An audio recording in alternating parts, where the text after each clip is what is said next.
Hi everyone, welcome my YouTube channel digital Kasba. Friends, আজকে আপনাদেরকে জানাবো সুভদ্র স্কিমের ব্যাপারে। সুভদ্র স্কিম হচ্ছে যারা মহিলা রয়েছেন 21 থেকে 60 বছরের মধ্যে, তারা কিন্তু কেন্দ্র সরকার প্রত্যেককে 10,000 টাকা করে প্রোভাইড করছে, মানে দিচ্ছে। তো এবার এর জন্য কারা কারা এলিজিবল হবে বা কারা কারা পাবে, এছাড়া কারা কারা পাবেন না, এর নিয়ম কি রয়েছে, সম্পূর্ণ কিন্তু এই যে ভিডিও রয়েছে এই ভিডিওর মাধ্যমে আপনাদেরকে ইনফরমেশন প্রোভাইড করব।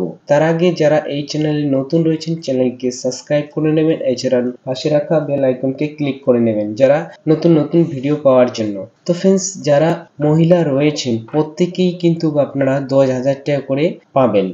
এর যে ফর্ম ফিল আপ কোথায় হচ্ছে, বয়সীমা কি লাগবে, এছাড়া এলিজিবল কি রয়েছে, সম্পূর্ণ এই ভিডিওর মাধ্যমে আপনাদেরকে ইনফরমেশন প্রোভাইড করানো হবে।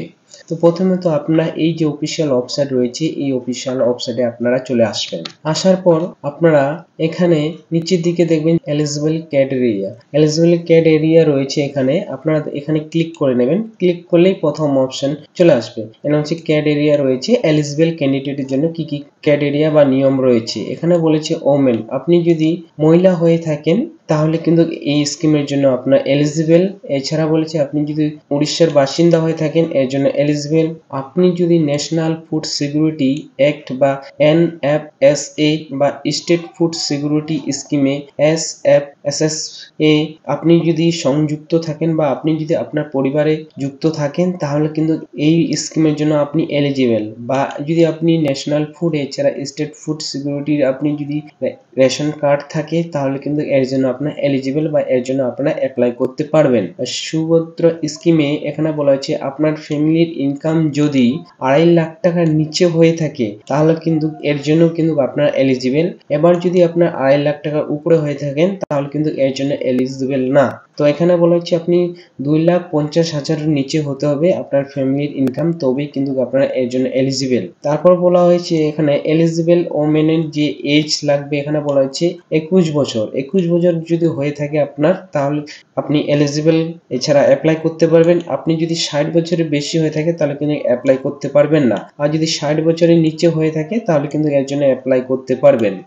আর আপনার যে এখানে বলা হয়েছে আপনার ডেট অফ বার্থটা যে আপনার ধরা হবে সেটা আধার কার্ড হিসাবে, আপনার আধার কার্ডে যে ডেট অফ বার্থ রয়েছে ওটাই আপনার কিন্তু ধরা হবে, ওই হিসাবে কাউন্ট করা হবে আপনার ডেট অফ বার্থটা। এখানে বলেছে ফাইন্যান্সিয়াল ইয়ার আপনার 24-25-এ যে women must be the 21 years, মানে 21 years more and less than 60 years, মানে আপনি যে ফাইন্যান্সিয়াল ইয়ার আছে 24-25 এর যে 21 থেকে 60 বছরের মধ্যে হতে হবে। আর আপনার যে বয়স ধরা হবে, এই যে তারিখ রয়েছে এই তারিখ হিসাবে আপনাকে ধরা হবে 1/7/2024 থেকে 2/7/1964 অবধি আপনার বয়স ধরা হবে। এর আগে হলেও চলবে না আর এর পরে হলেও চলবে না, তো এর মধ্যে হতে হবে, তবেই কিন্তু এর জন্য এলিজিবল। এখানে বলছি আপনি ফাইন্যান্সিয়াল ইয়ারে যদি আপনি এই বয়স আপনার ঠিক মতো এলিজিবল হয়ে যায় তাহলে কিন্তু এর জন্য প্রতি বছরে 10,000 টাকা করে আপনি পাবেন। ক্যাটেগরিয়া না ম্যাচ করে তাহলে কিন্তু এর জন্য আপনি অ্যাপ্লাই করতে পারবেন না। এছাড়া বলেছি আপনি যদি কোনো পেনশন বা স্কলারশিপ আপনি 1500 থেকে 18,000-এর উপরে যদি পেয়ে থাকেন তাহলে কিন্তু এর জন্য এলিজিবল না আপনি। তাছাড়া বলেছি আপনি স্টেট বা সেন্ট্রাল গভর্নমেন্টের কোনো স্কিমে অধীনে আপনি কাজ করছেন তাহলে কিন্তু এর জন্য এলিজিবল না আপনি। এছাড়া বলা হয়েছে আপনি আপনার ফ্যামিলির যদি ইনকাম 2.5 লাখ টাকার বেশি হয়ে থাকে তাহলে কিন্তু এর জন্য এলিজিবল না। এছাড়া বলা হয়েছে আপনার ফ্যামিলিতে যদি পার্লামেন্ট এমপি বা এমএলএ হয়ে থাকে তাহলে কিন্তু এর জন্য আপনার অ্যাপ্লাই করতে পারবেন না। এছাড়া হচ্ছে আপনি যদি ইনকাম ট্যাক্স পে করে থাকেন তাহলে কিন্তু এর জন্য অ্যাপ্লাই করতে পারবেন না। এছাড়া আরবান লোকাল বডি বা পঞ্চায়েত রাজ ইনস্টিটিউট যদি আপনার থাকে তাহলেও কিন্তু আপনার এর জন্য আপনার অ্যাপ্লাই করতে পারবেন না। এছাড়া বলছি স্টেট গভর্নমেন্ট বা সেন্ট্রাল গভর্নমেন্টে আপনি যদি কোনো পাবলিক সেক্টরে আন্ডারটেকিং বোর্ডে বা লোকাল বডি গভর্নমেন্ট অর্গানাইজে কাজ করে থাকেন, এখানে বলছে আশা বা আর যদি অন্য কোনো কাজ গভর্নমেন্টের জব করে থাকেন তাহলে কিন্তু এর জন্য আপনার এলিজিবল না। তো ফ্রেন্ডস, এইসব এলিজিবল রয়েছে। তো এবার আমরা দেখে নিব অ্যাপ্লিকেশন চেকলিস্ট। অ্যাপ্লিকেশন চেকলিস্টে ক্লিক করলে আপনারা এখানে দেখবেন যে recruitment to receive benefit under Subhadra scheme.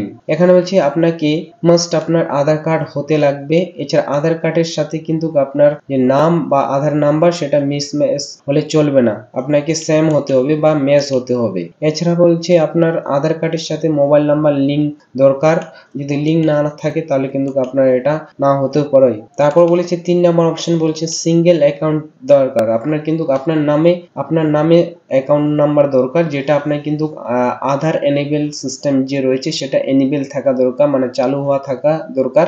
DBT মানে ডাইরেক্ট বেনিফিশিয়ারি ট্রান্সফার, আপনার অ্যাকাউন্টে ডাইরেক্ট যদি ওরা যদি আপনার অ্যাকাউন্টে ট্রান্সফার করতে পারে পয়সা, সেই যে সিস্টেমটা সেটা যদি চালু করা থাকে তবেই কিন্তু এটার জন্য অ্যাপ্লাই করতে পারবেন। এখানে বলেছে আধার নাম্বার আপনার যদি মিসম্যাচ হয়ে থাকে আধার কার্ড আর কোনো ডকুমেন্টসের সাথে, সেটা কিন্তু হলে চলবে না, সেটাকে আপনাকে কারেকশন করতে হবে আর ইনরোলমেন্ট করতে হবে, ইনরোল করে আপনার কারেকশন করে নিতে হবে। তারপর হচ্ছে আপনার আধার কার্ডে কিন্তু যে এনেবল বা ডিবিটি এনেবল ব্যাংক অ্যাকাউন্ট থাকার দরকার। এছাড়া আপনার যদি না থাকে তাহলে আপনি একটা সিঙ্গেল কারেন্ট অ্যাকাউন্ট ওপেন করে নেবেন, তার সাথে marketing the bank account enable system করে নেবেন, আধার এনেবল সিস্টেম করে নেবেন, তারপর marketing the bank account DBT enable system on করে নেবেন আর কমপ্লিট কেওয়াইসি করে নেবেন, তবেই কিন্তু এর যে বেনিফিট 10,000 এর সেটা আপনারা পেয়ে যাবেন। এবার অ্যাপ্লাই কিভাবে করবেন? অ্যাপ্লাই করার জন্য আপনার নিয়ারেস্ট যে বিডিও অফিস বা পঞ্চায়েত সমিতি রয়েছে সেখানে গিয়ে আপনাদেরকে অ্যাপ্লাই করতে হবে, বা সেখানে গিয়ে আপনাকে ফর্ম নিতে হবে। ফর্ম নেওয়ার পর আপনাকে ফিল করে তার সাথে ডকুমেন্টস অ্যাটাচ করে আপনাকে যে কমন সার্ভিস সেন্টার রয়েছে তাদেরকে সাবমিট করতে হবে, তাহলেই কিন্তু আপনারা এর জন্য অ্যাপ্লাইটা করতে পারবেন। আর আপনাকে কিন্তু কমন সার্ভিস সেন্টারে গিয়ে আপনার ফর্মটা আর যে তার সঙ্গে যে ডকুমেন্টস গুলো রয়েছে সাপোর্টিং ডকুমেন্টস গুলো সেটা আপনাকে সাবমিট করতে হবে। আর সেটা ভেরিফাই করার পর আপনার ফাইনাল যে লিস্ট রয়েছে চেক লিস্ট রয়েছে সেটাতে আপনার নাম আসলে তবেই কিন্তু আপনারা টাকাটা পেতে পারেন। তো ফ্রেন্ডস এইভাবেই কিন্তু আপনারা সুভদ্র যে স্কিম রয়েছে তার যে 10,000-এর যে স্কিম রয়েছে সেটা আপনারা পেতে পারেন, সুবিধা আপনারা নিতে পারেন। শুধু এই সুবিধাটা হচ্ছে বর্তমানে যে উড়িষ্যার যে মহিলারা রয়েছেন তারাই কিন্তু এই সুবিধার জন্য অ্যাপ্লাই করতে পারবে। আমাদের ওয়েস্ট বেঙ্গলে এখনো শুরু হয়নি, যদি শুরু হয় অবশ্যই তার জন্য আমি একটা ভিডিও নিয়ে আসবো, তখন সেই ভিডিও দেখে আপনারা অ্যাপ্লাই করতে পারবেন আর আপনার পুরো ডিটেলস আপনাদেরকে প্রোভাইড করে দেওয়া হবে যে কিভাবে আপনারা অ্যাপ্লাই করবেন। তো ফ্রেন্ডস আমার যদি ভিডিও ভালো লেগে থাকে তো প্লিজ কিন্তু আপনারা লাইক ও সাবস্ক্রাইব করে নেবেন এরকম নতুন নতুন ভিডিও পাওয়ার জন্য। Thank you watching my video.